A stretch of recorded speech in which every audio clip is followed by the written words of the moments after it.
102 of the GNC Week in Review podcast, proud partner of the Tech Podcast Network. If it's tech, it's here. Thank you so much for tuning in for this week's episode. We are live on gncweekly.com/live, so please be sure to say hello and chat or comment. Also, be sure to like and subscribe to the GNC WIR channel on YouTube. If you missed the live video, that's okay. You can always catch the replay later. If you are a listener, please be sure to subscribe to the podcast, where you can find on the right-hand side column at gncweekly.com, be it Apple Podcasts, Google Podcasts, or your favorite podcast app. If you have a comment, be it on social media or email, and those links can all be found at gncweekly.com/connect. So we've been away for over a month. A lot of things been going on. You were distracted with your script. Yes, I was looking at you and looking at my script and the intro. So anyway, yeah, we've been away for a little over a month. It's good to be back. A lot of personal stuff that happened home side, so yeah, I'm happy. And as you're probably watching live right now, if you're watching live or if you're catching replay later, little by little, slowly incrementing to getting into better gear. My camera, yay! The camera is fantastic. Yes, it's a Logi webcam. So I'm a happy puppy, and I got new equipment to plug everything in. So next up is the new mic and new setup or a new area to put everything in. So I'm a happy puppy, and I'm glad we're back. I'm so happy we're back. I'm so happy. For sure. And also I'm happy for it means the chaos for us is over. Right. We haven't been off because we wanted to be.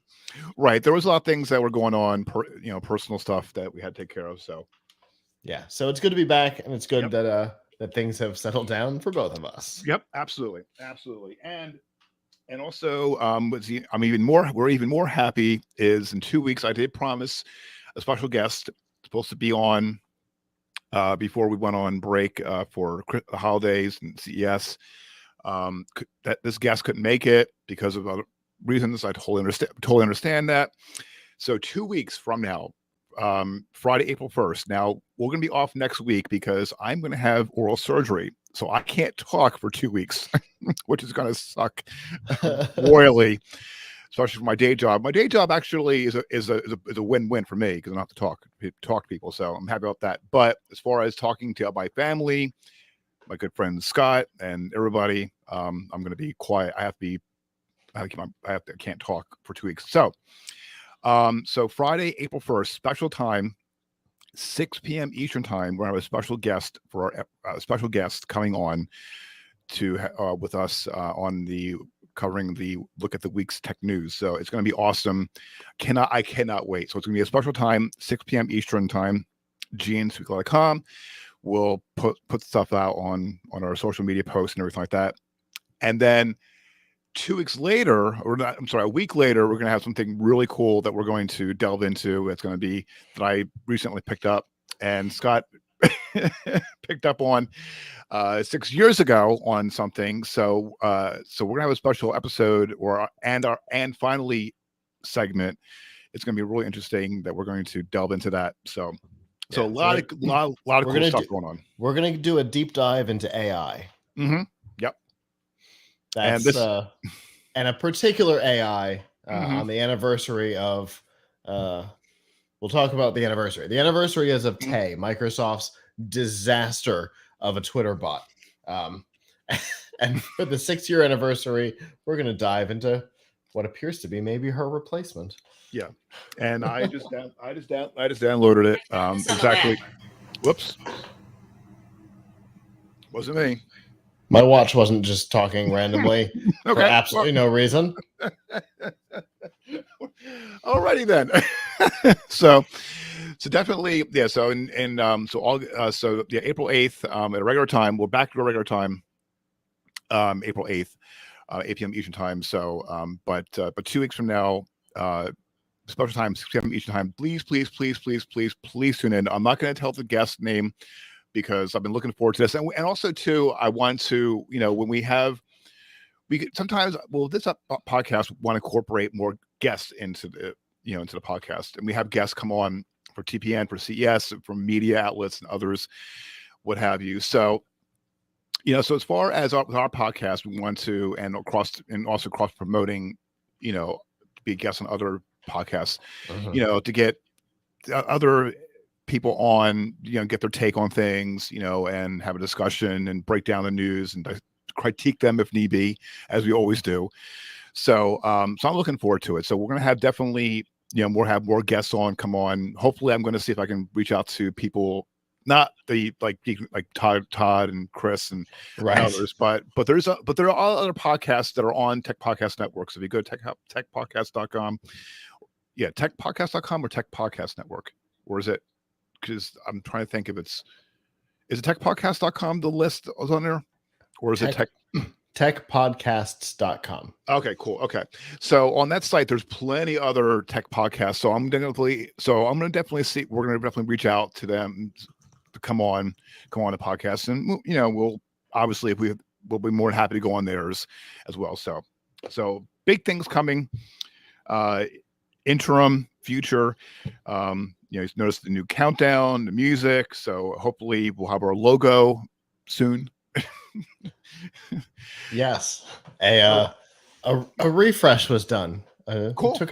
Ended up taking a new direction. Okay. Inspired by one of the stories from F5 Live last week, actually. Oh, okay. Sweet. Excellent. So hopefully, fingers crossed, in 2 weeks, new logo will be up and on the website. So I am looking forward to it. All right. So let's dive in with the news of the week. First up, Google is being sued by a Florida restaurant group alleging that a tech company has been setting up unauthorized pages to capture food orders rather than directing them to the restaurant's own site. Google uses, this is from this lawsuit that was filed on behalf of Left Field Holdings, a restaurant company that runs Lime Fresh Mexican Grill franchises. Google uses, quote, bait and switch tactics to get customers to place takeout or pickup orders through, quote, new unauthorized and deceptively branded web pages. On those pages, customers are prompted with large buttons to order with food delivery companies like Grubhub, DoorDash, or Seamless. Why is it doing that? Okay. In the lawsuit, also, it says, quote, Google never bothered to obtain permission from restaurants to sell their products online. Google purposely designed its websites to appear to the user to be offered, sponsored, and approved by the restaurant when they are not, a tactic no doubt employed by Google to increase orders and clicks. In a statement to Ars Technica, of course, naturally, Google disputed the, quote, mischaracterization of our product and said defending itself against the lawsuit. Spokesperson Jose Castaneda told Ars Technica, quote, our goal is to connect customers with restaurants they want to order food from and make it easier for them to do it through the order online button. We provide tools for merchants to indicate whether they support online orders or prefer a specific provider, including their own ordering website. We do not receive any compensation for orders or integration with this feature. Yikes. So this is not, I don't think Google can really, have their own, technical know-how to even, try to get customers for bait and switch. They basically just, if a restaurant wants to have a website and they want to upload it or publish it, that's up to them, and not have any backing from Google.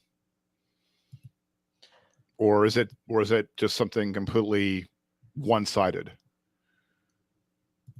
This is fascinating. See, yeah, it's odd. So I just did it. Mm-hmm.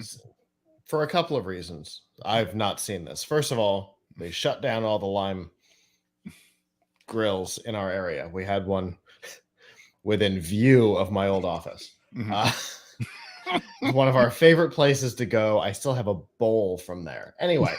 Why would a surprise?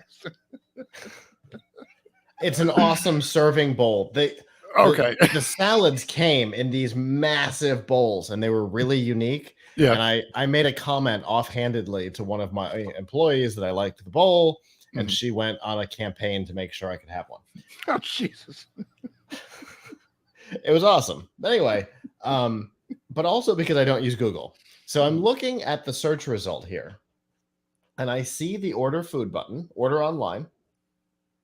And when you go to, I have found myself in this before, and been confused and annoyed by what I was looking for. I got a little ways into it. I'm like, there's no way this is official.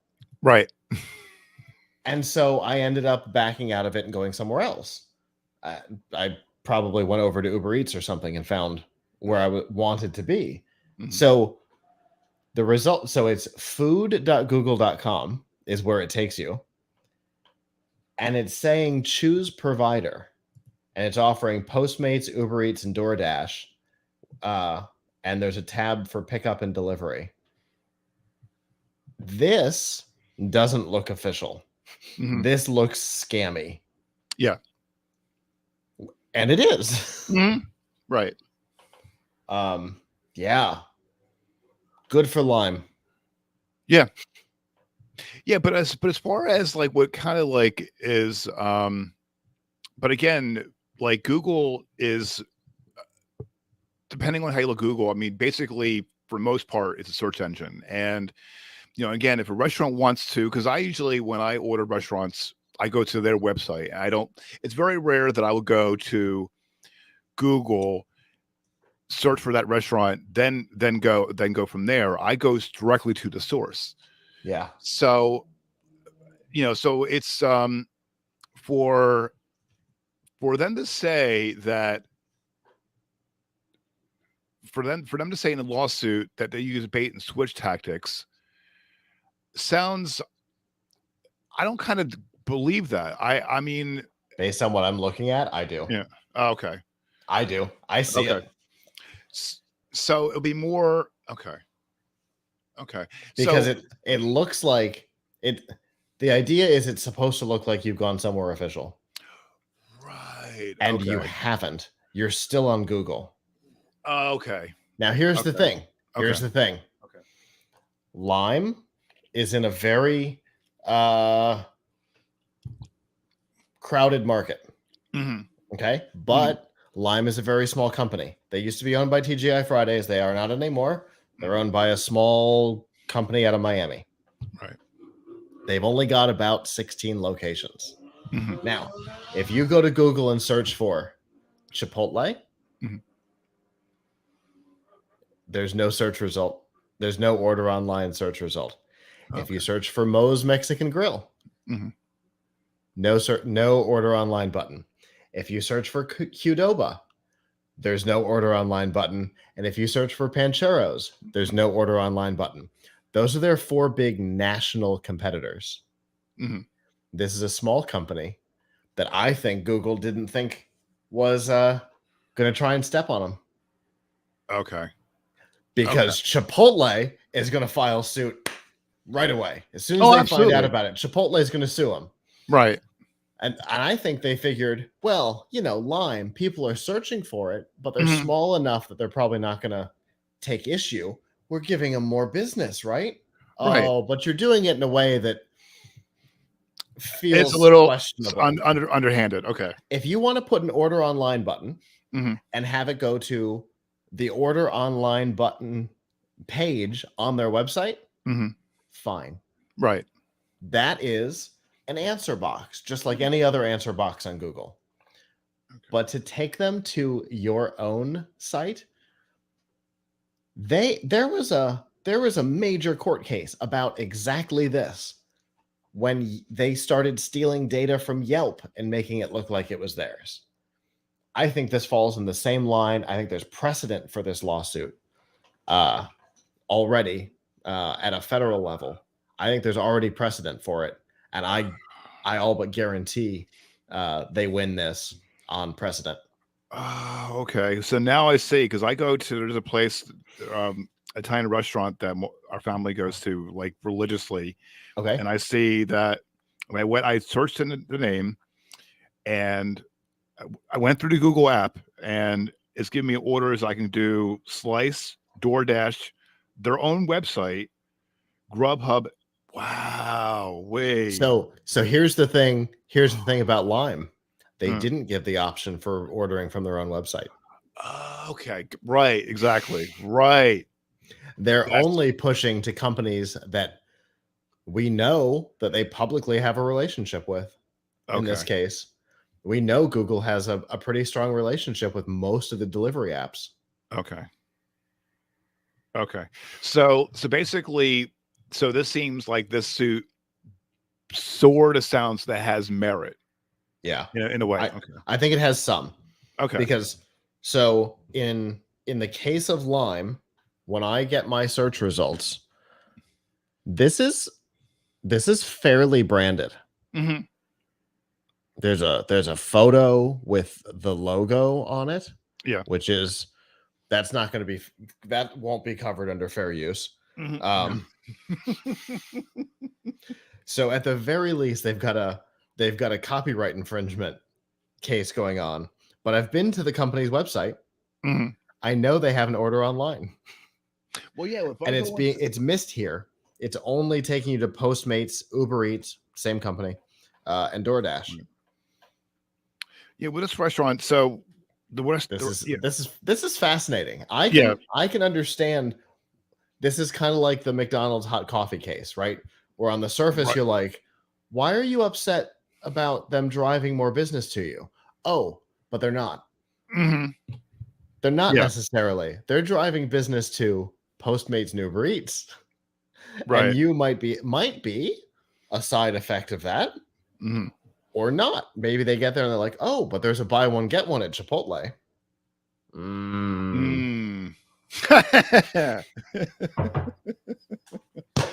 Yeah, this is interesting. And the fact that it's Lime, it amuses me to no end because of this story, I now know that there's one in Orlando and I want to go there. Well, that's why. Well, because see, for those that don't know, when I pull the stories, I try to tie into something that, not all related as far as locally tech news. I mean, we try to do national, but when I saw this, I'm like, yep, this is gonna be a top one. And there's no way for you to have known that I literally have one of their bowls. I know exactly in my kitchen. Exactly, and I was like, you have you amass so much stuff, and I'm like, when I was surprised I didn't get something from there, especially a big bowl. It's huge. OMG. Yeah, this should be interesting to see and I'm surprised. And like you said, and it's a possibility that this may be picked up by other groups, other restaurant groups. Absolutely. Maybe. Because like I said, with let me just pull mine. I'll show you real quick. See with this. It's gonna get picked up and joined by other restaurant groups that have an online order system on their site that Google is not pointing to. Mm-hmm. Yeah, so that's my guess. Yeah, so this is the let me pull up here. So that's the so, and if you go over this way, down. Shoot. It's kind of hard to do. Yes, it is. Try this again. Okay. So. Okay. So. There you go. Yeah. So. Call restaurant. Yeah. You've even got a call restaurant option. Yeah. And the food's very, very good, by the way. And I don't want. Hopefully, I didn't show their number because I don't want to get them doxxed. But yeah. So I'm looking at it, and it has you can DoorDash. I saw that. I just saw that a second ago. And you can go to their own website. But see, again, for me personally, when I go to a restaurant, if I want to order online, I want to go directly to their site. I mean, I guess, and also too sometimes, very rarely, which you can here, right? I can order directly from them, which I imagine costs them less and costs you as a customer less than doing it through Uber Eats or whoever. So there's so many reasons why they would want that to not only be an option, but to be the top option. Right. And for Google to have just gone, nah, it's fine. Yeah, that's gonna be interesting to see. I'm definitely want to keep an eye on this and see what happens with it. But wow, I want to go to the Orlando location now. Oh, we're already talking about food already. Oh, gee. Okay. All right. And next up, this is big. Amazon has closed its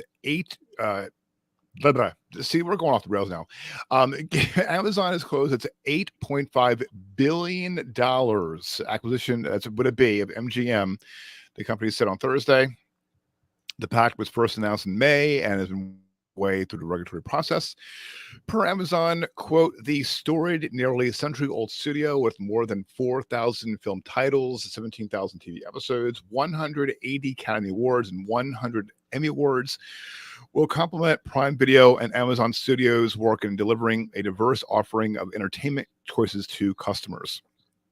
The completion of the transaction comes 2 days after the Amazon MGM deal reached clearance from the European Union's antitrust regulator, which, quote, unconditionally approved Amazon's proposed acquisition of MGM, in part because, quote, MGM's content cannot be considered as must-have. The European Commission, in its antitrust review, found that the overlaps between the Amazon and MGM businesses are, quote, limited. What a slap in the face. MGM's content isn't considered must-have. What? Yeah, really. As of yesterday morning, the Federal Trade Commission has not yet made a public challenge or approval of the deal. However, an individual with knowledge of the matter told Variety the FTC does not formally approve transactions, it either challenges them or doesn't. And should the agency choose to challenge them, the FTC may do so before or after they're consummated. Amazon declined to comment on the FTC aspect of the transition close announcement. The companies have not yet disclosed what leadership will look like in the now merged MGM and Amazon, where Jennifer Salke is currently the head of Amazon Studios, and industry chatter has led speculation she could serve as the chief of the combined studio. According to an Amazon rep, with the deal closed, MGM's management team is joining the group behind Mike Hopkins, senior VP of Prime Video and Amazon Studios. That includes film chief Michael DeLuca and television group head Mark Burnett. So you probably all know him, producer, as when he was on Dave Letterman. Hopkins said, "Hold on, you're going with Letterman and not Survivor?" Oh, Survivor. Sorry. He's right. One of the producer of Survivor. Sorry, the creator or creator. He is responsible for Survivor, and because of that, most of reality television as we know it, for better or worse. That's true, and I know you're a big fan of Survivor. So back and forth, right? Yeah, I can go back and forth. Yeah. But Survivor is produced by MGM Television. Has been since 2016. Yep. I didn't know that. I didn't know that either. MGM, Mr. Hopkins says in a statement, quote, MGM has a nearly century-long legacy of producing exceptional entertainment, and we share our commitment to delivering a broad slate of original films and television shows to a global audience. We welcome MGM employees, creators, and talent to Prime Video and Amazon Studios. And we look forward to working together to create even more opportunities to deliver quality storytelling to our customers. Chief Bierton, Chief Operating Officer of MGM, added, quote, we are excited for MGM and its bounty of iconic brands, legendary films, and television series, and our incredible team and creative partners to join our Prime Video family. MGM has been responsible for the creation of some of the most well-known and critically acclaimed films and television series of the past century. We look forward to continuing that tradition as we head into this next chapter, coming together with a great team at Prime Video and Amazon Studios to provide audiences with the very best in entertainment for years to come. And boy, they're sucking up to Amazon. MGM, founded in 1924, will bring Amazon a catalog of more than 4,000 movies and 17,000 TV shows, including James Bond, Pink Panther, and Rocky movie franchises. Amazon believes Ms. Hopkins says also in the statement, Amazon believes, quote, the real financial value behind this deal is the treasure trove of intellectual property in a deep catalog that we plan to reimagine and develop together with MGM's talented team.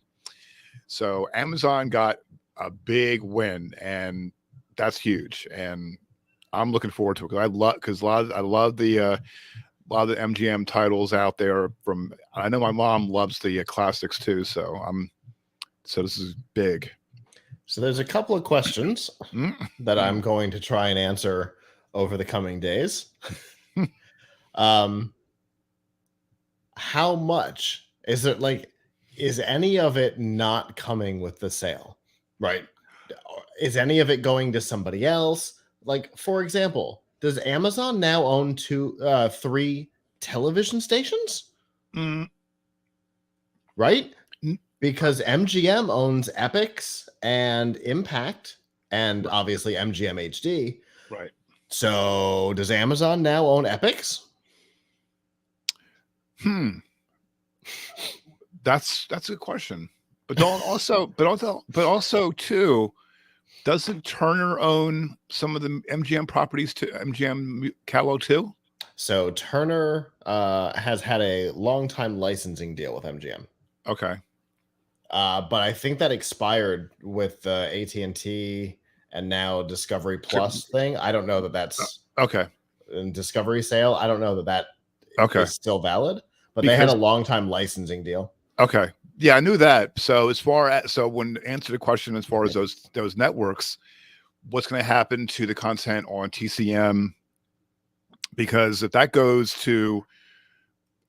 all goes to Amazon Prime, some people are going to be screwed. Yeah. Me, I have Amazon. I have Amazon Prime, so I'm happy. So. And if you don't, f5live.tv/prime. There you go. For a 30-day free trial. There you go. But yeah, I mean, there's a lot of stuff that's not directly MGM branded. Right. Epix and Impact are obvious, but so are Orion Pictures and United Artists. Mm-hmm. And all of the stuff under UA. Yep. That are wholly owned subsidiaries of MGM. Are they going? Or is it only MGM branded stuff? Is it only the content and not the company? What has? Yeah, that's the key. I wrote about this a while ago. Did they buy MGM Pictures or did they buy MGM? Right? Is Amazon now the worldwide distributor of Survivor? Right? Yeah. And all of Mark Burnett's stuff? Yeah. I think he's also Big Brother. So is Amazon now the distributor of Big Brother?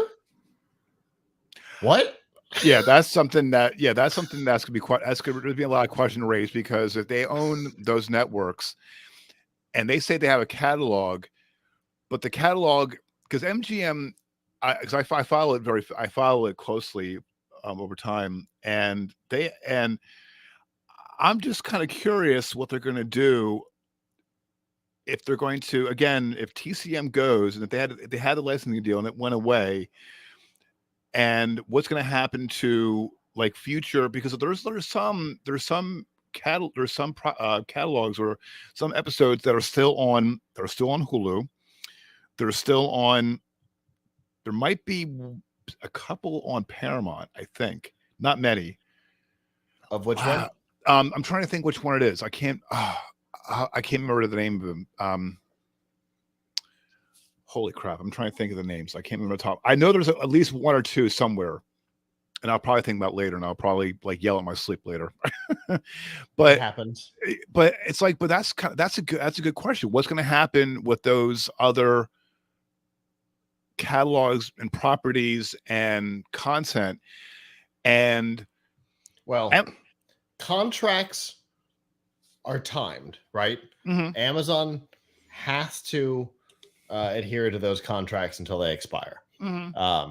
So what it comes down to is, will they be willing to extend or renew contracts? Right. Or are they going to pull a Disney? Right. And stop with those kinds of contracts and Netflix no longer gets Marvel movies and they all go to Disney Plus. Right. So it's possible, especially when you take into consideration that Amazon owns at least two streaming services right now that we publicly know about, because they also own IMDb TV, which is way too many letters and no words. But Epix is also a streaming service that they might or might not now own. Right. So it's possible that they'll spread the love some. It's also possible that they'll collapse down at least one of these. My guess is Epix, the streaming service, rolls into IMDb TV. Just a thought. Well, how about maybe, do you think, how about, like, I know we're probably speculating and we're fantasizing this about maybe that they and turning it into an 18-hour show, right? No, but really. But how about how about like folding in Epix and basically make it like one, like there's Amazon Prime Video, so there's Epix, which does have an app, so could easily combine that content all into one platform and not have spread out, right? You know what I mean? That would seem like more. They're not going to collapse IMDb TV, no, because that one, so that one is free and ad supported, which is a very different model, right? And one that seems to be working for them. They've got some interesting stuff over there. And I watch stuff on it surprisingly frequently. Same here. I watched Judge Judy on it. Oh, is that where it ended up? Yep. I knew that she moved. I just didn't know where she moved to. Yeah. Okay. Wikipedia has already updated the list for Epix, and it says owner Metro Goldwyn Mayer MGM Holdings Inc. (parentheses Amazon). Wow, that didn't take long. So there you go. That tells us that they bought the corporation and not just the content, the entire infrastructure. Good. Okay. So now we have breaking news. That means Amazon now owns 3 mainline television stations. Just throwing that out there.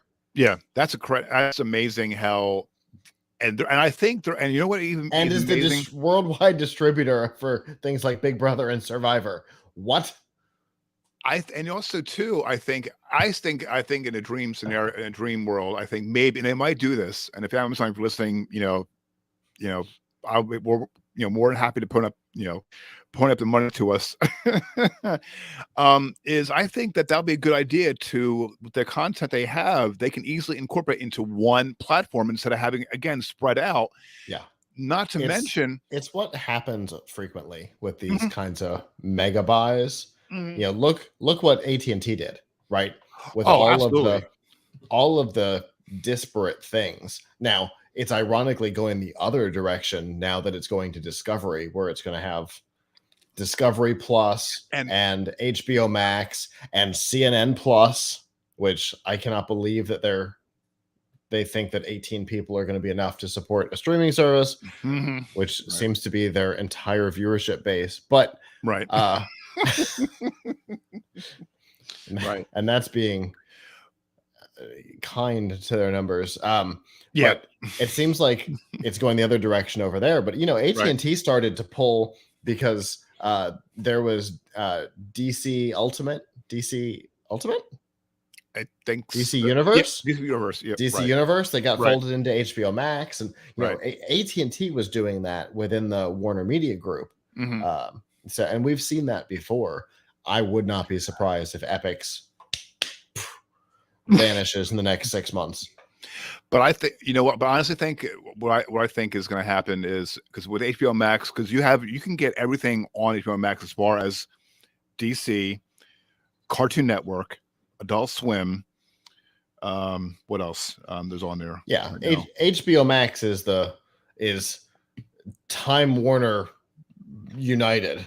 Oh yeah, it's everything. Yeah, but the best part is that all the content's on there, all of it, all of it. Whereas I think that if Amazon does this right, you may have just sold me on HBO Max. By the way, I'm telling you. Okay, I'm telling you, you got. I mean, I have back. I'm loving it more and more and more. So I think you told me Adult Swim's on there, which means C-Lab's on there. You may have just sold me on HBO Max. Yep, I'm telling you, it's great. It's great stuff. But I truly believe that with all these players out there, with this move, I honestly believe that Amazon should basically incorporate all the content in one platform. And it's a pain in the butt to go to, because I have HBO Max, Hulu, Netflix, Amazon Prime Video. What else I have? I think that's it. Yeah. So, and I'm like, it's too much. But I had the choice of going to what I want to watch streaming, because I'm religiously streaming. So I like that, but also in the same token, part of me wants to go to one streaming app to watch all my content all at once. And with Prime channels, you can do that. Oh, I know what Prime channels. Yeah, and I do. And I have, which is the point. So they can start bringing stuff in that way and become a hub, the way that AT&T, Apple TV tried to be, but never. Oh, what? I'm sorry. I opened Hulu to see if C-Lab was still over here while we were talking about it, and there is a very strange. Nope, I didn't think so. There's a really strange ad for what appears to be a TV series with Michael Cera and Amy Schumer. Ooh, okay. No, thank you. Hard pass. Yeah, so I would like to. Yeah, I would. I mean, again, if we had that. We had that crystal ball, but for me, I think again, I think that it would be, it would be nice to see that incorporated. But but I'm all in with it. They got a big win out of it, but also too, they're also going to play with Apple TV, with Apple Plus, with their announcement. They got baseball. They had a couple nights of baseball a week. Getting I mean, that's huge. That's huge. I mean, and whereas, the major TV networks are like, they don't have the money for it. Right. They don't have the money. Yeah.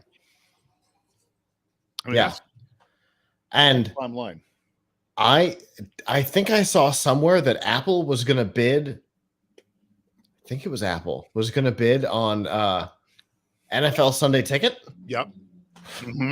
Yeah. They'll get it.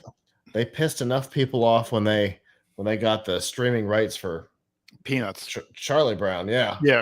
And I'm not. Believe me, my wife was not a happy puppy about that. Not at all. But I mean, So I mean, and it's a shame because, like I said, again, going back to my mom is a huge TCM fan. She watches the classics religiously. So if they pull that content, pull that off the air from TCM off cable networks, and it goes to Amazon Prime, you're going to lose a lot of people, a lot of devoted people.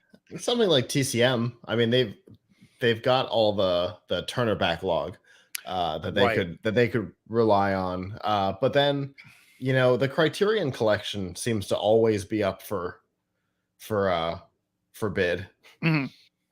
So they could bid on the Criterion collection and stuff like that, and they just switch from a heavy focus on MGM to a heavy focus on older Universal, and they can make it work. Yeah, just licensed content, because that's all it is. It's always just been licensed content. Right. Yeah, so. we'll see what happens down the road. So so again, Amazon, if you're listening, we got a lot of great ideas. So just give us, shoot us an email or tag us on Twitter. This is fascinating. So I think this was we talked about this on an episode, I think last year, I believe, about CDs. I don't have CDs. I haven't had CDs in God knows, many, many years. This is nuts. Okay. Now, according to data published by the Recording Industry Association of America, listen to this. CD sales in the U.S. for 2021 increased for the first time in almost 2 decades. Shipments rose from 31.6 million in 2020 to 46.6 million last year.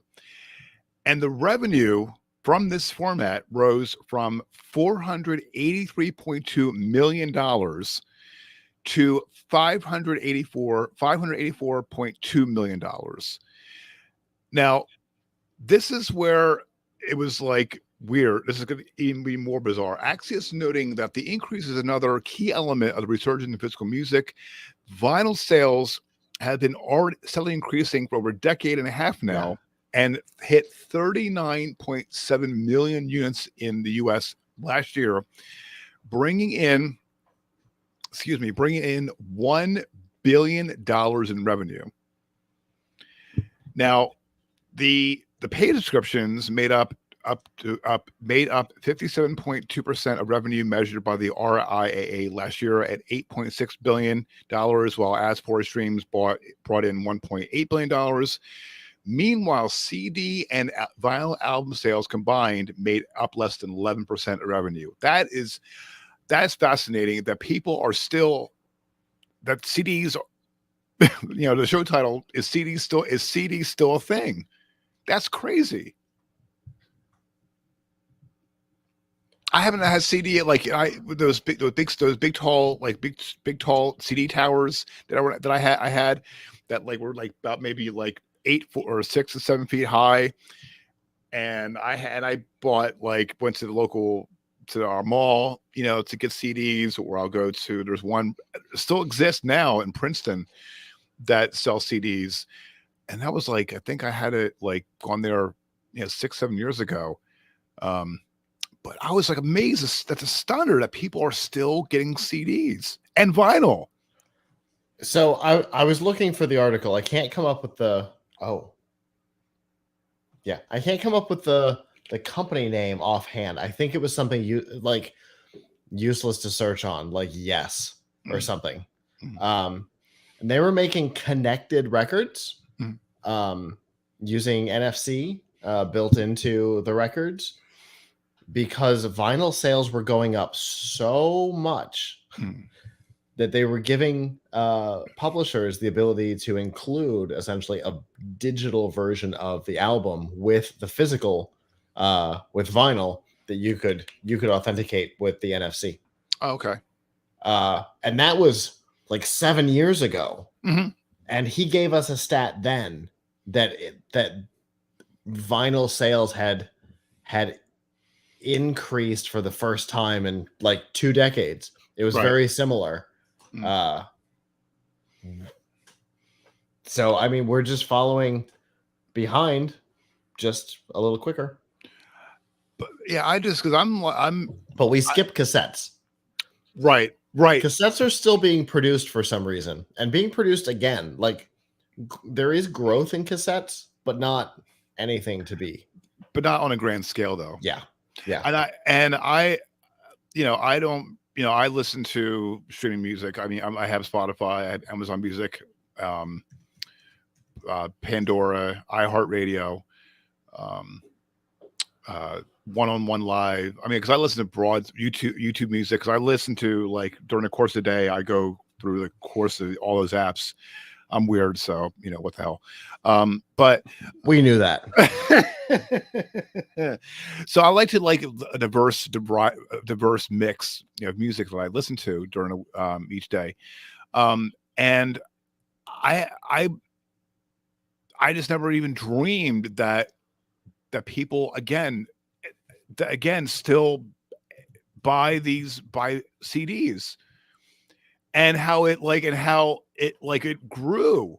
I know, to almost $500 million last year, and yet it overtakes the streaming by far. That's incredible. Well, that could either have something to say about the number of CDs that have been sold, or something to say about the poor revenue that's generated from streaming services. Right, that's true too. That is true. Of course, because with the streaming music that I listen to, with the exception of actually I No, I use the ad models. I don't do the paid thing because it's too much. And I only listen to it like from like during when I'm at work. So I don't, it's a waste of money to, because I don't do that. But I just, like again, I just done that. That's really, we just found it like really fascinating about that. So yeah, cool. All right. Well, speaking of streaming, in a different sense. Jen Thorpe, who is a staff writer for Geek News Central, is reporting that it probably should not be a surprise to anyone that Netflix is aware that some people share the Netflix subscription with people who live outside their household. In Thank response, goodness. If they weren't aware of that, shame on them. Right. In response, Netflix is in the process of cracking down on that practice. Soon, Netflix users required to pay more to their share account with a person who doesn't live in their household. That cost on top of the person's Netflix subscription. Netflix provided the following information on the website in a post titled, quote, "Paying to share Netflix outside your household" is written by Shenji Long. Netflix continued by clarifying, quote, "So for the last year, I've been working on ways to enable members who share their outside households to do so easily and securely while also paying a bit more. This new, quote, pay more effort is going to be launched and tested out over the next few weeks for Netflix users in Chile, Costa Rica, and Peru. One new feature is called Add Extra Member. Quote, members on our standard and premium plans will be able to add sub-accounts for up to 2 people they don't live with, each with their own profile, personalized recommendations, login, and password. Netflix lists the prices for people in each of these countries they're starting with. The other new feature is called Transfer a Profile to New Account. Members on our basic, standard, and premium plans can enable people who share their account to transfer profile information either to new account or extra member sub-account, keeping the viewing history, my list, and personalized recommendations. Variety is reporting that in the 3 test markets, Netflix, will start notifying members who share their account outside the household about new options. Netflix will notify members who share their account outside of their household to verify their account if a device outside of their home logs into the account. Netflix will then ask the user to verify the login from the device by sending a verification code. And I don't know anybody, and there's no way in hell I'm sharing my password to anyone. No. Because God forbid if I share my password, and someone says play a little detective, and they're going to start, getting my other stuff. So, so good on Netflix.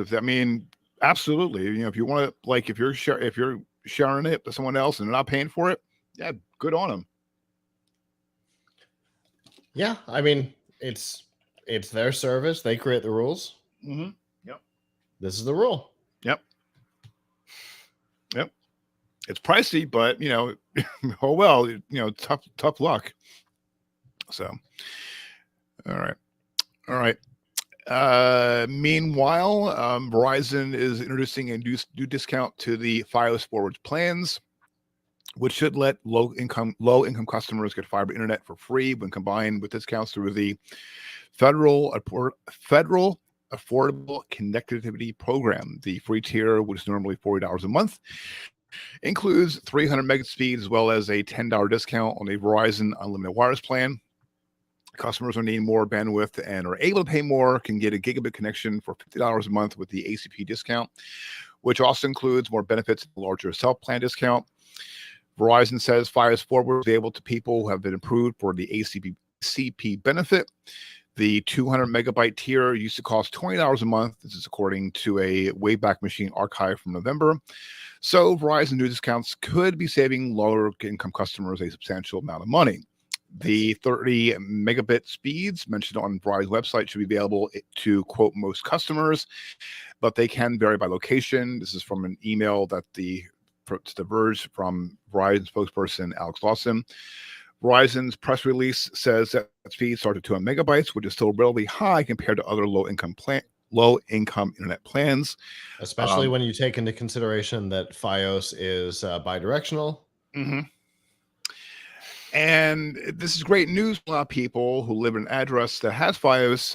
However, Fios is only available in a handful metro cities, which including I have Verizon Fios, but in some areas where I live, in my area in Hamilton, it's available. However, there's some pockets, literally, I'm not joking, literally like feet away.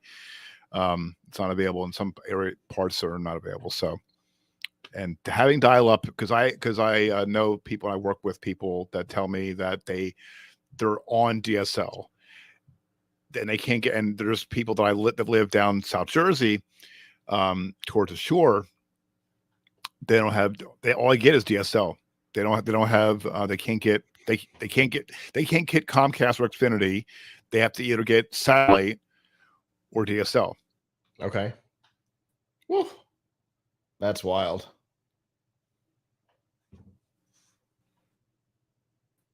All right. I don't know if this is me or if this is. Oh, hey, you're back. I don't know. Yeah, I'm back. I don't know if you were gone or if I was gone, but. Well, it was a little choppy, and it's still a little choppy now. So, but yeah, so they should, like, in this day and age, in this country, in this area, why are they not rolling it out to more people? Is unconscionable. So hopefully, this is good news. Expensive and possibly never recoup the costs. Mm-hmm, exactly. It is a big investment. So hopefully, but again, hopefully this is good. Some good news. Yeah. For folks. Yeah, this is good. Yep. All right, and next up, it'll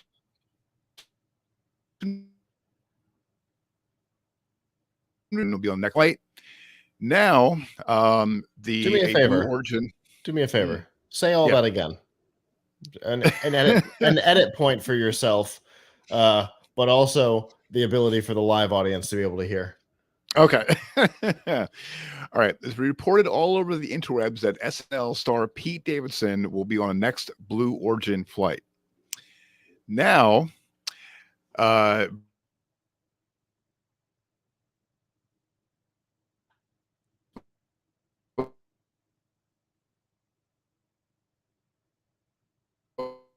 quote, NS-20 crew on this mission.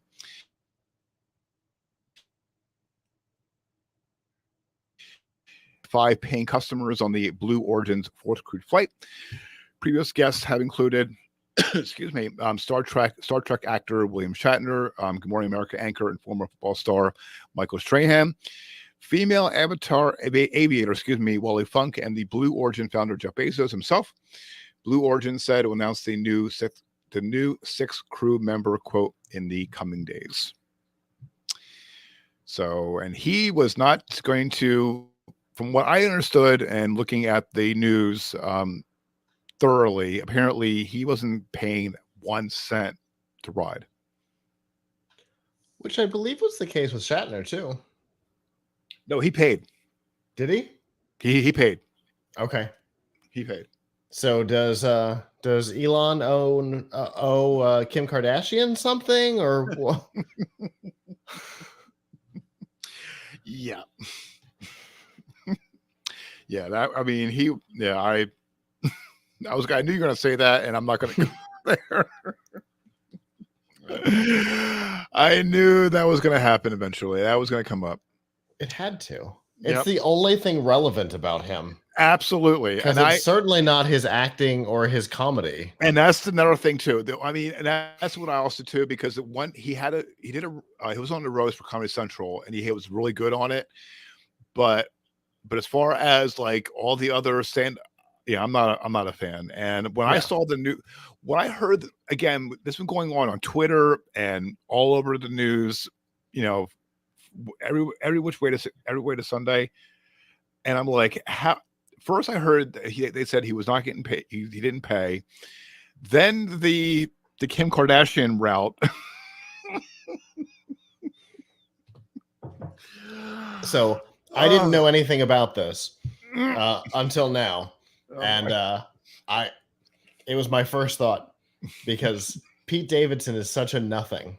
Mm-hmm. The only thing relevant about him is that somehow he's dating Kim Kardashian now. Right. As if As if she needed to fall further from grace. Oh. I don't know. Yeah. This was the most well, this was the odd. Yeah, this was like, this is not odd, but we'll get the odd, It's definitely a little odd. Yeah. Maybe Elon is planning to push him out the window. Oh boy, that would be. I can see the memes now. It would help SNL's ratings, I bet. Yeah, right. Right. I don't know that there's anything that can be done to save their ratings at this point. Yeah. Well, that's something for a whole different. Well, speaking of Elon, a former Tesla employee has been, quote, dismissed from the company after critiquing Tesla's technology on his YouTube channel. John Bernal previously worked on Tesla's autopilot team, having been promoted from data annotation specialist to advanced driver assistance systems test operator during his approximately 2-year tenure. With a Model 3 of his own, Bernal started his YouTube channel called AI Addict, hoping to share his love for Tesla's, quote, potentially life-saving technology.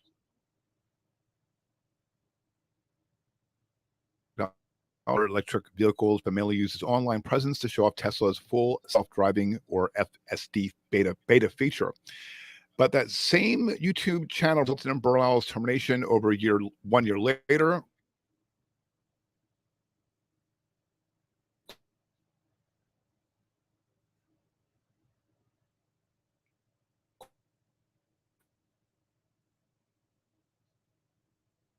Autopilot team told Bernal not manager, quote, never put anything in writing.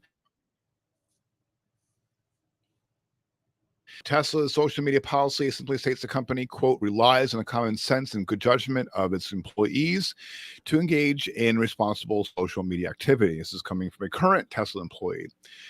Bernal's FSD beta access was also revoked at the time, but dismissal despite a lack of safety strikes, quote, strikes in the software. Ability to continue reviewing technology now that he's completely on his own. That's it. He's lost the ability to review the tech. That was what it was all about. Right. And despite it all, he remains committed to Tesla technology. He told CNBC, Bernal told CNBC, I still care about Tesla vehicle safety and finding and fixing bugs. So basically, see, a lot of companies, the company I work for, you have to be, when you're posting something on social media, you have to be extremely careful to say that I'm not, I'm an independent person. This is so-and-so. I can't give a right or wrong opinion about it. But, so it was, so Tesla did the right, basically told him, he didn't go by it. So got fired. So, yeah. Hey, you're causing us problems and we can't have an employee causing us problems. So stop doing it. Right. No. All right, get out.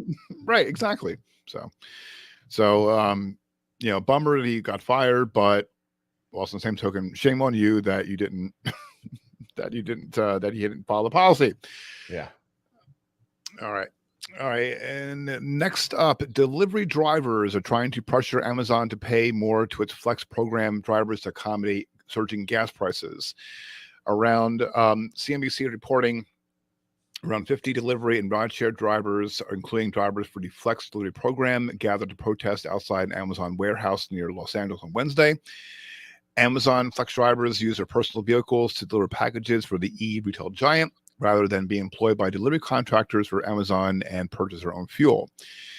A Flex driver called Carrie Selfridge told CNBC, quote, my car used to fill up on $25, now it's closer to $40. She also added, I'm spending 208 hours a week and lucky to make $500 to $700 during that same period.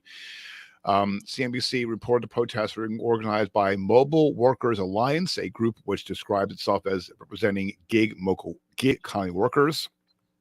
The MVA tweeted tweeted yesterday, quote, "We rideshare drivers are so proud to have joined Amazon Flex delivery workers yesterday to call for higher pay rates during this massive surge in gas prices." An Amazon spokesperson told CNBC the company is, quote, "closely monitoring the situation." The spokesperson also told CNBC, quote, "We've already made several adjustments through pricing surges in impacted areas to help ease some of the financial challenges."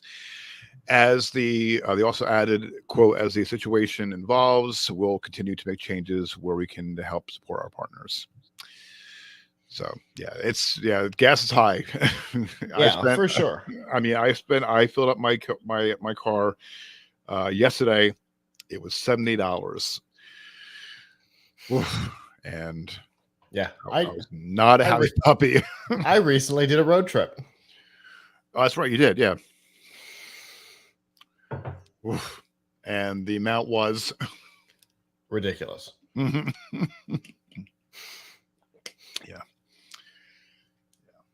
So hopefully, so I didn't want to, like, with all the craziness in this world, I've tried it, we're not going to go into politics and all that and everything, but this is something that's really, it's very, there's no words to describe it. I mean, there's no word to describe it. And I saw a post on Facebook, which is kind of true. It was a satellite image of a Starbucks, and it said, "Only in America." It said, "You're going to wait in line for a Starbucks for $5 a coffee, but yet you're bitching about gas." I'm like, yep, absolutely, yeah, absolutely. So, all right, yeah, something about only in America will you see people idling in their car in line to pick up Starbucks. Mm-hmm. That was it. That was the one. And then complain about the price of gas or something like that. That was the photo. Yep, that was the photo. Mm-hmm. Yep. That's cool. Yeah, I saw that about an hour before we went live. Yeah. All right. And finally, this is a light tech news week because because everything going on in the world, but managed to get something together. But this is really out of this world ridiculous, and I can't believe this. This is actually true. This is no joke. Russians are attempting to sell McDonald's menu items online at highly inflated prices. This is following the closure of more than 800 restaurants in the country. Insider viewed multiple listings on Avito, AVITO, a Russian classified ads website which offered products including Big Macs and McMuffins. Avito is described on LinkedIn as the most popular classified sites in Russia and the second biggest in the world. One Moscow-based seller advertised a Big Mac for the equivalent of around, and get ready for this, $36. The figure is based on exchange at the time of the report. Excuse me. According to economist Big Mac Index, there's a Big Mac Index, first of all, which blew my mind about that in the beginning. In Russia, the burger would usually cost 135 rubles, or around $1. Another seller recently posted a McDonald's breakfast, including McMuffins, potato pancakes, and sauces for around $18. In a listing translated to English, the seller said that they were offering the items to, quote, those who want to enjoy the last taste of a bygone era. Nothing appears to be off limits. Even there's people that are selling McDonald's packages. So at the time of the writing that was being reported by Yahoo News, one Aviso listing showed a paper bag being advertised for the equivalent of $373, and it's not known if their bag has any products in it. Oh God, wait, it's getting better. There's more. The website also contained several other advertisements offering packaging, including cups and French fry holders. One seller advertised a McDonald's signature glass for about $74. Remember those glasses back in the day, those Coke glasses? I still have one of those. Oh yeah, I know you have. Like the ones that were like the old malt looking glasses. Exactly. Yep. Yep. I have way too many of those. Again, why am I not surprised? According to the Indy 100, one Russian completely filled his fridge with McDonald's burgers ahead of the closures. This is from a photo post on Reddit. The caption alongside the photo read, quote, "McDonald's is permanently closing in Russia. Here's my friend's stash." McDonald's CEO Chris Chemsky sent a memo to employees March 8th that it was, quote, impossible to predict when McDonald's will reopen its restaurants, but the company, quote, closely monitor the situation. That's going to be the catchphrase of 2022. Closely monitoring the situation. You've said it at least twice tonight. And I think we got the show title. So, as a note, Avito is not available outside of Russia right now. Okay. Right. There is a note on the website when you try to go to it that says, "Dear customer," translated to English, "Dear customers, we draw your attention to the fact that international traffic is temporarily limited on the website and in the application." My guess is because of this story. Just a guess. Mm-hmm. I think so. They are getting bombarded with traffic because of this story from outside the country, and they're like, "Whoop, out." This was this was reported. I'll go back to my.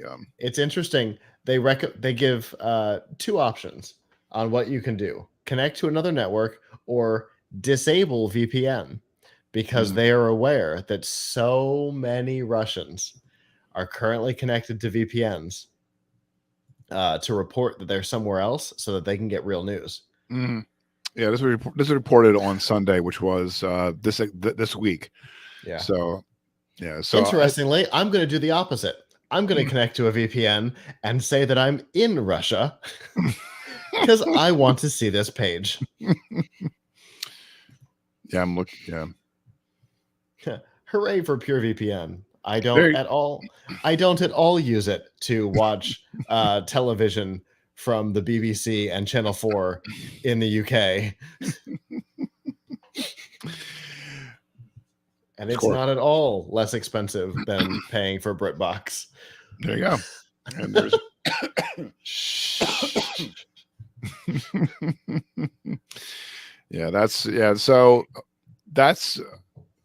So we haven't had an episode in over a month, and I was for the and finally segment, I wanted to, like, this is something that was like really out of this completely bonkers. I mean, we had some bonker topics and to cover, but this one just really this is going on the top again. We're gonna definitely, when we do the end of year or some in around that time frame, this is going to be in that slot. Wow. Okay. And all right, awesome. Okay, so it's a short tech news week, so because again, when pulling stories for the week, it's a lot of stuff going on in the world, and we're not going to even go. There's other political podcasts you can listen to and watch and dissect and everything like that. So this is a tech news podcast, but definitely just don't consume much of it, just if you want politically motivated content, you can go over to our sister show. Right, Geek News Central. GeekNewsCentral.com. Right, exactly. So, yeah, Todd he's been on a tear. So God bless the man. So, all right, okay. And with that is the tech news for this week for Friday. Make sure my music is up here. And I knew this was going to be going weird here. Okay, there we go. And that is tech news for this week for Friday, March 18th, 2022. Thank you so much for tuning in for this week's episode. Show notes from this episode can be found at gncweekly.com. Also, be sure to check out the latest tech news and commentary from geeknewscentral.com. And be sure to tune in. And be sure to tune in and watch Not cuts up because I'm. Also, be sure to check out the latest tech news and commentary from geeknewscentral.com, and be sure to tune in Mondays and Thursday evenings at geeknewscentral.com/live for the Geek News Central podcast. And then be sure to watch and tune in at gncweekly.com/live Friday evenings, 8 p.m. Eastern Time. Again, we're back in 2 weeks on April 1st. Special time, special guest at 6 p.m. Eastern Time. And as always, if you're new to podcasts, be sure to like and subscribe to the GNCWIR channel on YouTube. Also, please make sure to click on the bell and always select notifications so you will not miss the next episode. Also, be sure to share this episode with people that you know to check out the podcast, and pass along the word that this podcast is easily described on your favorite podcast app. And be sure to tune in F5 Live, Refreshing Technology with Scott and Adrian Pilch. Sunday evenings at 9 p.m. Eastern Time. We'll be at f5live.tv/join us. Or be sure to subscribe to the podcast on your favorite podcast app. If you have a comment on this week's episode, we would love to hear them. Head on over to gncweekly.com/connect and connect via email, Twitter, or Facebook. I'm on Twitter. I'm at Kirk Corliss. Scott is on Twitter at TTMABO. Till the next episode of GNC Week in Review. So long. Ciao.